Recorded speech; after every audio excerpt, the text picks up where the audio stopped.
श्रद्धांजलि देने एकत्रित हुए हैं। महर्षि व्यास केवल जिस भी जीवन की परिस्थिति से मानव जूझ रहा है सब महाभारत पुराण में है और महामुनि ही हमें उपाय भी सुझा रहे हैं। जहां कहीं भी वेद ज्ञान बढ़ता है उस स्थान को भी तो व्यासपीठ ही कहा जाता है। यहां मैं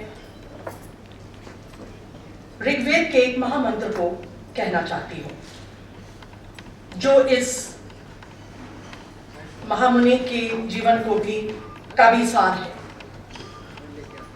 पूर्णमदा पूर्णमिदा पूर्णात् पूर्णमुदच्यते पूर्णस्य पूर्णमादाय पूर्णमेवावशिष्यते। अर्थात आध्यात्मिक ज्ञान एवं आध्यात्मिक प्रेम पूर्ण है और सनातन सत्य अद्वैत है जिसका विभाजन असंभव है।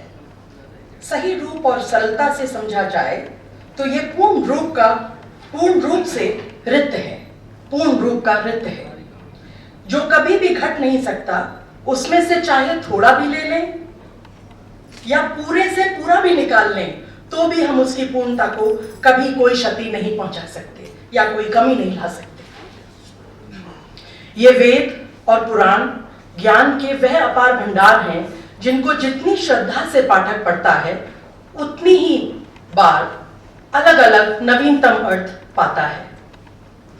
आज उन्हीं महर्षि वेदव्यास पर रचा यह उपन्यास व्यास विष्णु रूपाय जो भारतीय ज्ञानपीठ से हाल ही में प्रकाशित हुआ है उसको आपके समक्ष रखने का गौरव मुझे आज प्राप्त हुआ है। इस सभा में अनेकों बुद्धिजीवी विराजमान हैं और उनकी उपलब्धियों की व्याख्या करना मेरे लिए असंभव है। आप सबसे अनुग्रह करती हूं कि मुझ अज्ञानी को 2 शब्द देने का प्रस्तुत करने की अनुमति प्रदान करें। मैं अपने को बहुत भाग्यशालिनी भी समझती हूं कि मुझे लेखक श्री निर्मल कुमार की पुत्री ही नहीं अपितु इनका पहला बच्चा होने का भाग्य भी प्राप्त हुआ है। मैं उस आनंद में बड़ी हुई जहां निरंतर ज्ञान और प्रेम के स्रोत बहते थे। मेरे पिता ने मुझे सत्यनिष्ठ होने की ही राह दिखाई।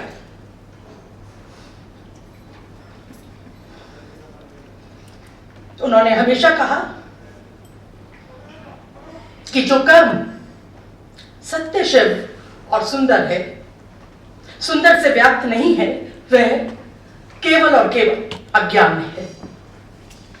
यह तीनों गुण अगर एक साथ विद्यमान नहीं है तो अपूर्ण है, क्योंकि सत्य वही है जो शिव है और सुंदर भी है। अर्थात यह त्रिगुण तभी सार्थक हैं जब ये तीनों निरंतर एक साथ विद्यमान हैं। एक के भी अभाव से हम अज्ञान की दिशा में चले जाते हैं, अर्थात शून्य की तरफ चले जाते हैं। व्यास विष्णु रूपाय सनातन सत्य के उद्गम का पुनः स्मरण कराता है जो आज के आधुनिक युग में ही नहीं परंतु हर युग के लिए महत्वपूर्ण है। ईश्वर, इसमें यह दर्शाया गया है कि ईश्वर जो कि सनातन सत्य है 2 रूपों में मानव शरीर में वास करता है। वह है आत्मा और मनुष्यत्व। यह उपन्यास आत्मा और मनुष्यत्व की अखंड मैत्री का संदेश भी देता है। केवल यही नहीं किंतु कैसे यह संभव है इसको भी दर्शाता है। यही सनातन धर्म है। इन दोनों की मैत्री अनिवार्य है क्योंकि मानव शरीर में बसने वाले ईश्वरी तत्व मनुष्यत्व और आत्मा दोनों अनंत यात्री इस मानव शरीर के एक दूसरे के बिना अधूरे हैं। मनुष्यत्व बहुत कोमल और भोला भी है। अगर वह जीवन के दुखों का सामना करे तो विकृत हो जाता है। आत्मा करे पर वही दुख का सामना जब हमारी आत्मा करती है तो वह और ज्यादा खिल जाती है और ज्यादा स्ट्रांग हो जाती है। आत्मा उसे करे तो ज्ञान तो आत्मा का बढ़ता ही है, साथ साथ मनुष्यत्व निर्भय होकर खिलता भी है। ऐसा मनुष्य इसी संसार ही में नहीं अपितु परलोक को भी जीत लेता है। ऐसे मनुष्य की आत्मा जान जाती है कि वही ब्रह्म भी है। और इसके साथ साथ जो एक अकारण उल्लास जब हम इसकी प्राप्ति कर लेते हैं आत्मा और मनुष्यत्व की, उसके साथ साथ जो हमारे अंदर एक अकारण उल्लास जो हम बचपन में अपने अंदर पाते हैं, बिन वजह एक खुश होने का, एक सुखी और निरंतर उल्लास से भरे रहने का जो अनुभव करते हैं, उसकी भी उत्पत्ति कराता है। मैं जब महामुनि व्यास ने अपना